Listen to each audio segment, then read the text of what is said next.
स्वागत है आप सभी का 5 में कंसेप्ट के इस नए सीरीज़ में। ये है वीडियो नंबर 11। इस वीडियो में बात करने वाले हैं बहुत ही ज़्यादा इंटरेस्टिंग और एक रिक्वेस्टेड टॉपिक के ऊपर। आज मैं आपको बताने वाला हूं कि किस तरीके से आप पता कर सकते हैं कि आपका फ़ोन कितने देर में चार्ज हो जाएगा। कुछ दिन पहले जो है कमेंट आया था, उन्होंने पूछा था कि वोल्टेज रेटिंग दे दिया, करंट रेटिंग दे दिया चार्जर का और बैटरी का, तो हम कैसे पता लगाएंगे कि हमारा फ़ोन जो है कैसे कितना देर में चार्ज हो जाएगा, यानी कि चार्जिंग टाइम को कैसे कैलकुलेट करते हैं, इसके बारे में हम बताएंगे। और इससे रिलेटेड जितनी भी छोटे छोटे डाउट्स होते हैं और मिसकंसेप्शन और मिथ्स है, चार्जर से रिलेटेड, बैटरी से रिलेटेड, सारी बातें बताएंगे। और आपको बता दें, बहुत सारे लोग वेट कर रहे हैं इस वीडियो के लिए, मुझे पता है काफ़ी सारे लोगों ने वोट भी दिया था। तो आपका जो भी एक्सपेक्टेशन है इस वीडियो से रिलेटेड, उसको आप 10 से मल्टीप्लाई करें, क्योंकि यार इससे कम मैं क्या ही बोलूँ। आपको बहुत मज़ा आने वाला है। इस वीडियो को पूरा देखिए, आपको कुछ नहीं आता कि आप बहुत कुछ सीखने मिले। तो सबसे पहले तो आपको ये पता होना चाहिए कि ये बैटरी होता क्या है। बैटरी एक ऐसी डिवाइस है जो इलेक्ट्रिकल एनर्जी को स्टोर करता है। तो अगर आपने हमारे कैपेसिटर वाला वीडियो देखा है तो आपको पता होगा, मैंने आपको बताया था कि कैपेसिटर भी एक ऐसा डिवाइस है जो इलेक्ट्रिकल एनर्जी को स्टोर करता है। तो फिर ये आपस में कैसे डिफरेंट है, ये दो अलग कैसे है? तो अलग या डिफरेंस यहाँ पे ये आता है कि किस तरीके से ये एनर्जी को स्टोर करता है और किस तरीके से ये एनर्जी को रिलीज़ करता है, यहाँ पे डिफरेंस आता है। कैपेसिटर बोलता है कि हम एनर्जी को बहुत ही स्पीड में स्टोर कर सकते हैं और उतना ही स्पीड में जो है हम रिलीज़ कर सकते हैं। अब इसी स्टोर करने को, रिलीज़ करने को हम टेक्निकल टर्म में बोलते हैं चार्ज होना और डिस्चार्ज होना। अब देखिए दूसरी तरफ हमारा बैटरी क्या बोलता है। बैटरी बोलता है कि नहीं, हम जो है बहुत ही आराम से जो है एनर्जी को स्टोर करेंगे और आराम से जो है एनर्जी को रिलीज़ करेंगे। अब आराम से जो एनर्जी को स्टोर कर रहा है, यानी कि जो है आराम से वो चार्ज हो रहा है, मतलब टाइम ले रहा है। तो इसी टाइम को हम कैलकुलेट करना चाहते हैं कि कितना टाइम में वो चार्ज होने वाला है। अब ये टाइम क्यों ले रहा है? देखिए टाइम इसलिए ले रहा है क्योंकि जिस फॉर्म में एनर्जी को वो स्टोर करता है, ये केमिकल के फॉर्म में स्टोर करता है एनर्जी को। अंदर दो इलेक्ट्रोड होता है, इलेक्ट्रोलाइट होता है, और जब हम चार्ज कर रहे होते हैं तो एक्चुअली होता क्या है कि आयंस जो है एक इलेक्ट्रोड से निकल के जो है दूसरा इलेक्ट्रोड पर जाते हैं। तो इस प्रोसेस में टाइम लगता है। दूसरी तरफ अगर हम कैपेसिटर की बात करें, मैंने आपको पहले भी काफ़ी डिटेल में बताया है कि वहाँ पे दो कंडक्टिंग प्लेट होता है। एक कंडक्टिंग प्लेट से हम फ्री इलेक्ट्रॉन्स को उठाते हैं, दूसरे प्लेट में डाल देते हैं, और ये जो चीज़ें काफ़ी स्पीड में होता है। मतलब आप चार्ज करेंगे कैपेसिटर को, फटाक से चार्ज हो जाएगा 1-2 सेकंड में ही।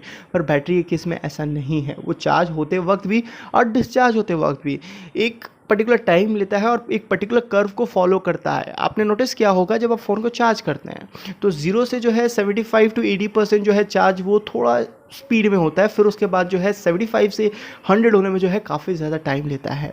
तो वो एक लीनियर तरीके से चार्ज नहीं होता है कि आपका 0 से 100 जो है एक ही तरीके से टाइम ले रहा है और चार्ज हो रहा है।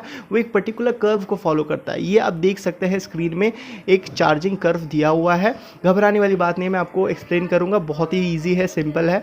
और डिस्चार्ज भी जो होता है तो वो जो है एक कर्व को फॉलो करता है, और डिफरेंट बैटरी के लिए, डिफरेंट केमिकल कंपोजिशन के बैटरी के लिए डिफरेंट कर्व आपको देखने मिलता है, जो कि आप स्क्रीन में देख पा रहे हैं। यहाँ पे आपको एक बहुत ही इंटरेस्टिंग चीज़ देखने मिलेगा अगर आप लिथियम बैटरी को लीड एसिड बैटरी से कंपेयर करेंगे तो। देखिए यहाँ पे आप देख पा रहे हैं कि जैसे जैसे हमारा फ़ोन डिस्चार्ज होता है, यानी कि लिथियम बैटरी में जैसे फ़ोन डिस्चार्ज होता है, जो बैटरी के अक्रॉस जो वोल्टेज होता है वो ऑलमोस्ट कॉन्स्टेंट होता है अप टू 90% तक। यानी कि आप सिर्फ आपके फ़ोन में 10% बैटरी बचा हुआ है, फिर भी अगर आप वोल्टेज उसके अक्रॉस आप चेक करेंगे तो वो सेम वोल्टेज मिलेगा उस समय जब आपने जो है 100% अपने बैटरी को चार्ज कर लिया है, वो ऑलमोस्ट सेम मिलेगा आपको। पर लीड एसिड में क्या है कि जैसे जैसे आपका बैटरी डिस्चार्ज होता रहता है, वैसे वैसे जो बैटरी के क्रॉस जो वोल्टेज है वो भी कम होते जाता है। और ये भी एक रीज़न है, इंपॉर्टेंट रीज़न है, जिस रीज़न की वजह से हम इस लिथियम बैटरी को अपने फ़ोन में यूज़ में लेते हैं। और ये जो एक्सपेरिमेंट है आप अपने घर में भी कर सकते हैं। अगर आपके पास मल्टीमीटर है, अगर नहीं भी है तो आप ले सकते हैं, बहुत ही सस्ता आता है, 150-200 के अंदर आपको मिल जाएगा ऑफलाइन मार्केट में। और ये जो मल्टीमीटर होता है, इससे ऑलमोस्ट आपका सारा काम हो जाएगा। तो आप करना क्या है कि अपने फ़ोन के बैटरी को फुल चार्ज करना, फिर उसके बाद उस बैटरी को निकालना, उसका पॉजिटिव नेगेटिव टर्मिनल को देख करके वोल्टेज रीडिंग ले लेना और नोट कर लेना कॉपी में कि कितना आया है। फिर उसके बाद उसको फ़ोन में लगा के यूज़ करना 20% डिस्चार्ज होने के बाद, यानी कि जब 80% रहेगा बैटरी फिर निकालना, फिर उसके बाद उसका वोल्टेज रीडिंग लेना, और ऐसे ही जो है 60, 40, 30, 10, 5 ऐसे सारा जो है डेटा नोट कर लेना। फिर देखना बड़ा ही इंटरेस्टिंग रिजल्ट आपको समझ में आएगा जब देखोगे कि 80% जब आपका बैटरी चार्ज था उस समय जो वोल्टेज था, और जब 30% था उस समय जो वोल्टेज था, ऑलमोस्ट जो है वोल्टेज के रीडिंग में आपको बहुत ज़्यादा डिफरेंस देखने नहीं मिलेगा।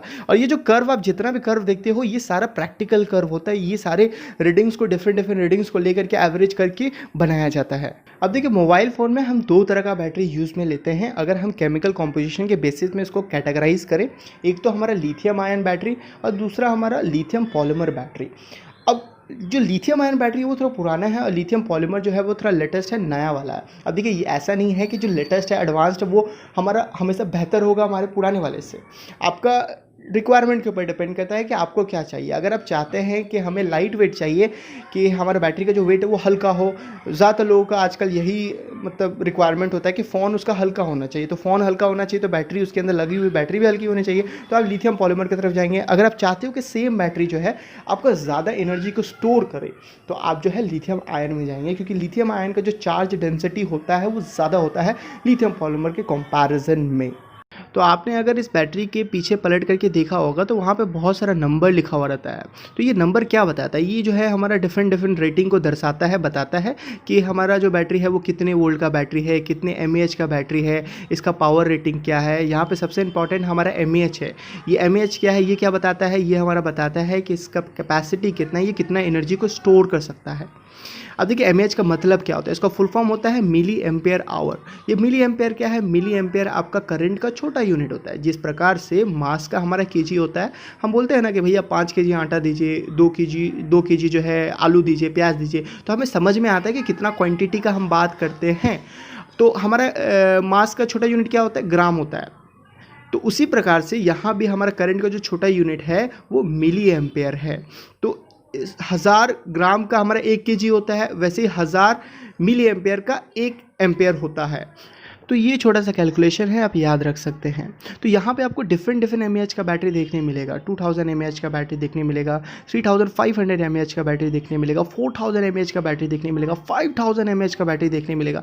तो ये मिली एम्पेयर तो समझ में आया है, पर ये मिली एम्पेयर आवर का मतलब क्या होता है? देखिए क्या बोलता है ये बैटरी, क्या बोलता है ये बैटरी? बोलता है मिली एम्पेयर आवर का मतलब ये होता है कि मैंने इतना एनर्जी स्टोर कर रखा है कि 1 घंटे तक मैं 2000 मिली एम्पेयर करंट जो है मैं दे सकता हूँ कंटिन्यू।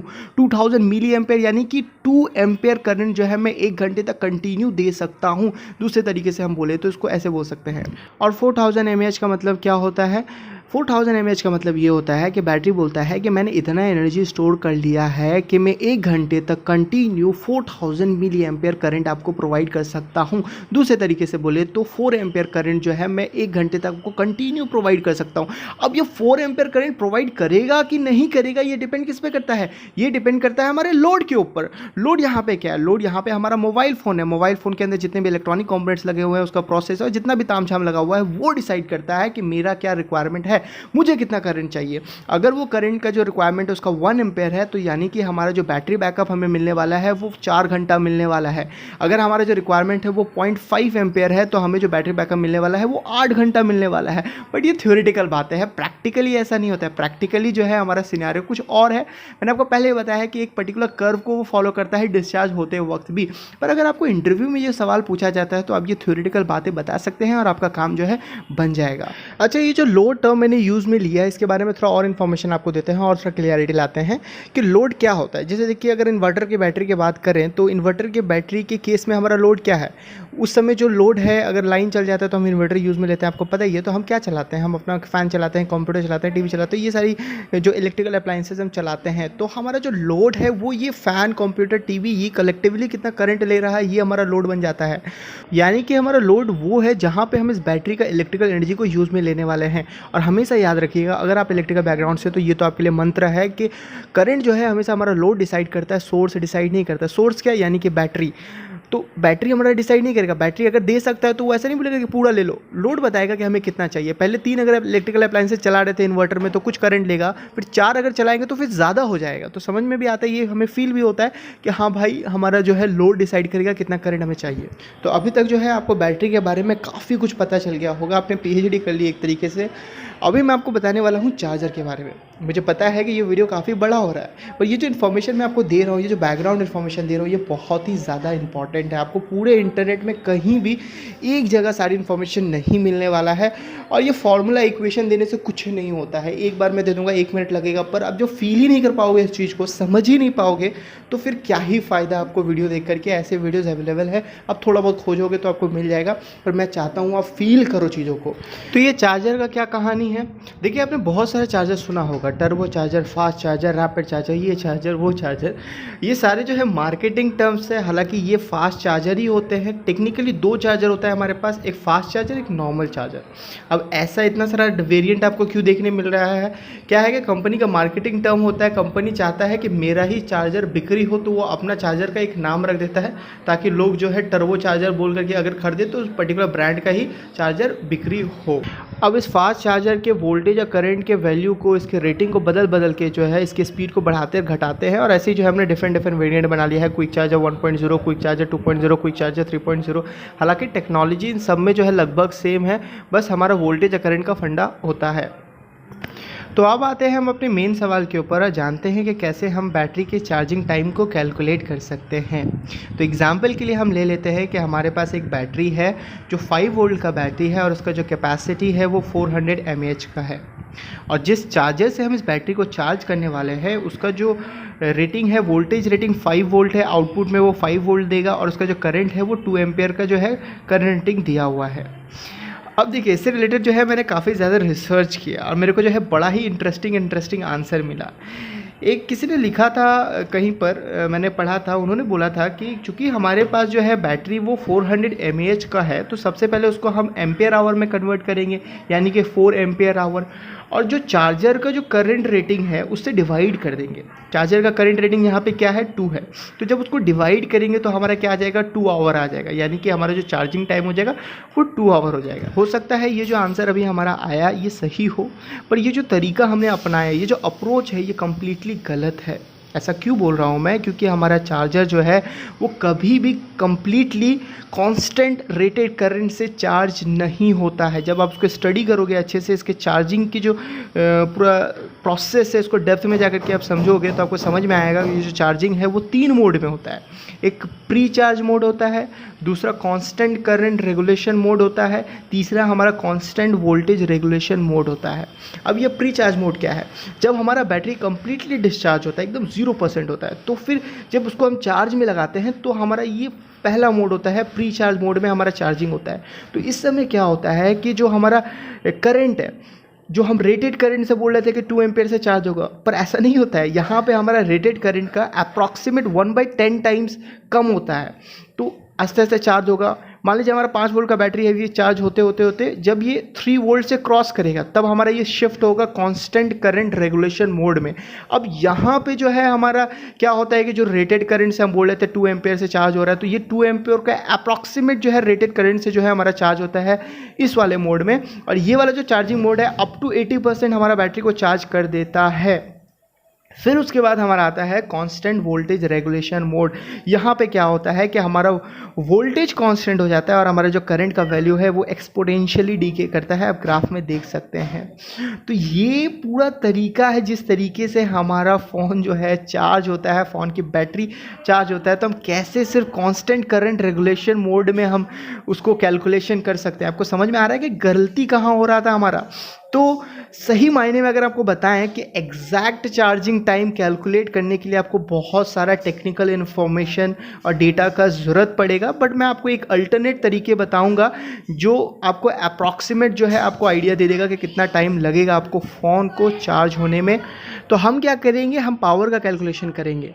हम लोगों को बैटरी का mAh दे दिया है और वोल्टेज दे दिया हुआ है, तो हम क्या करेंगे, जो इस mAh को हम पहले एम्पेयर आवर में कन्वर्ट करेंगे। तो 4000 mAh दिया हुआ है तो 4 एम्पेयर आवर हो जाएगा।